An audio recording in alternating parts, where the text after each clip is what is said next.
that struck me about that was Venus is, she's sitting there, she's so calm, and she's so certain, and it struck me that this was a little girl who knew she had a lion, and she had a lion that would tear anybody apart who messed with her. Right? And she sat so comfortably, right? And, I talked to Venus about that, and she said she would know, she would see when it was coming, and she was like, okay, you should probably stop asking me that, because, I know what's coming. And there's a thing especially a young girl has that kind of certainty of protection. It just does so much for the psyche, And when you look at Venus and Serena and how they move in the world, it's because they knew they had a lion, right? And then they had lionesses around them also. They had a full family of protection and love and faith. And, when I saw that interview,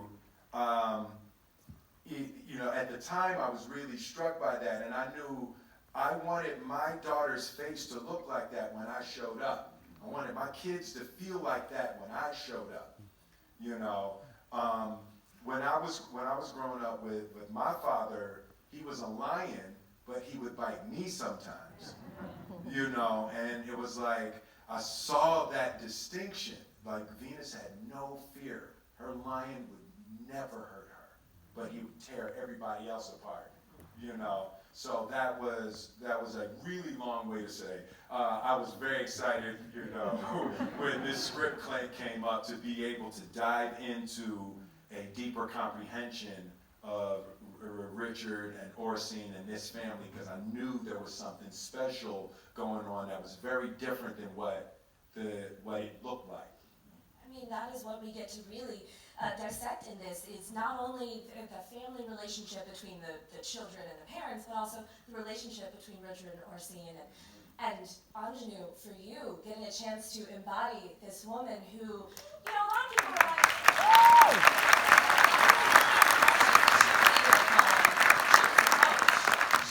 She was out there on the courts with them, teaching them everything they knew. So what was it, as you found her, what was the key? Yeah, I kind of come up with my little tagline. We've had so many reporters asking us these questions, and I just kind of gelled into that Mr. Williams was the architect of the dream, but Ms. Orsine was the builder of that dream. And, mothers, often, they can't just devote time to the dream. They have to cook, they have to clean, they have to sew outfits, they have to put braids in the hair. They can't compartmentalize their time in service of just the dream. And I feel that so many women will see themselves in Miss Williams, and that was just it was just so important to me to be that voice for her and be the voice for so many women who will see this and feel reflected, hopefully. There's so many more girls who will feel inspired by this. So Sanaya and Demi, I turn to you now. I know one of the moments that always gets me is Sanaya, as you're coming out of that tunnel with the braids and beads. I think every little black girl remembers seeing Venus for the first time, looking that way. And for you two, having to embody these young women, y'all got to meet Venus and Serena. They came onto the set and spoke to you. What spoke to you the most about this story? How do you hope that other young girls are inspired? Sanaya, I'll start with you. I hope it just inspires the younger generation, like you said. I mean, when I was growing up, getting to see them on TV and, becoming champions and looking like me, that meant so much. And they opened doors, and for me and any little girl that looks like us. And, they kind of just helped everyone's, realize that they have a champion within them. And so I want this story to inspire younger generations to know, like, you need to go out there and believe in yourself and don't take no for an answer.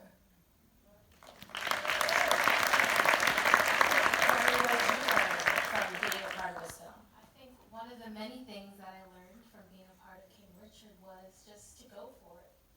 You know, Serena and Venus, I now know how much pushback and adversity they had to face and everything that they went through just to do something that they love. But I feel that if they had just go for it and keep pushing and doing what they love, that they wouldn't be where they are today. So I think one of the most important lessons is to keep going. And always keep a positive headspace. You know, that was one thing I noticed that they had all the time too. One thing that I learned. Love it. So, down to you, with Paul Cohen, if he hadn't said yes, this dream, who knows where it would have ended up. So what was it about, you know, playing that role, which is pivotal, that made you want to be a part of this movie? Well, you know, I think without even reading the script, knowing you know what story they were telling and who was involved, it was an easy yes. But when I read the script, I was so moved by it. I didn't know the whole story. But in terms of Paul Cohen, you know, what really impacted me is a lot of people turned Richard away, and I felt like Paul, as outrageous as that first scene is when he shows up and Pete Sampras and John McEnroe are hitting balls and he shoves himself in there, Paul saw his heart and his advocacy for those girls, and I think that's what grabbed him. And I feel like even though, so that relationship really interested me, and getting to do that with Will, because it was such a playful, joyous thing, even though we were knocking heads. We did so in a really mutually respectful way, even though the relationship ends up separating. I just loved that Paul seemed to see these girls and see Richard, and I thought that was an important story to tell. So I felt really privileged to be a part of it. Yeah, it doesn't hurt when you get a great line like that one at the end of, as you're walking away, saying, you're the most stubborn person I've ever met, and I coach McEnroe. Well, Will, to that point of speaking, you did, in embodying Richard, have to find the accent. So where did you go to figure out how this man speaks? I'm usually pretty good with dialect, and the sound of a voice, it's like music, right? So I can hear the music, and I can hear the notes, and I can notice the placement in somebody's mouth. And part of the thing, because it's difficult for you to understand, but so Richard, for example, don't move his tongue. So his tongue just lays down on the bottom of his mouth. He don't use his tongue to talk at all. So, and you would think that a person could use their tongue if they were gonna talk. So.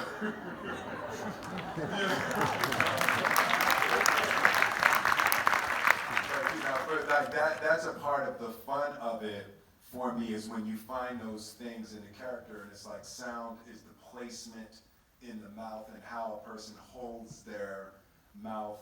And